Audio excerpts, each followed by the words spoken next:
তিমির, তুই বিয়ে করে আসলে তুই আমাকে জানালি না তো? আপনাকে জানালে তো এভাবে চমকে দিতে পারতাম না। উঠে এসো বৌমা। চলো গার্গী।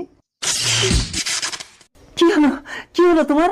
জানি না, মনে হয় আমি এ ঘরে আগেও এসেছি। মা, পুকুর পাড়ে সেই বট গাছটা এখনো আছে। ওই গাছটা তোমার ঠাকুর দাদা লাগিয়েছিল, ওটা কখনো কাটতে পারি? তুমি কি করে জানলে? তোমাকে তো ওই বট গাছের কথা আগে আমি বলিনি। তিমির, তোরা কি সারাক্ষণ এখানেই দাঁড়িয়ে গল্প করবি? উঠে আয়। আজ মধুরা। এ কি, তিমিরের সাথে আমার ছবি? কি দেখছো বৌমা? এটা তোমার ঠাকুর দাদা আর এটা তোমার ঠাকুমার ছবি। গার্গে, এই না তোমার আজকের 300 টাকা। আজকে 300 টাকা মানে? মা, এটা আমার হাত খরচা। ঘরের বৌমাকে হাত খরচা? এই নাও বৌমা আলমারির চাবি, আজ থেকে ঘরের সব টাকা পয়সা তোমার। তুমি মদ খেয়ে এসেছো? বেশ করেছি, কারণ আমি চাই না তোমার সাথে শুতে। তুমি ওপারে শুবে আর আমি নিচে।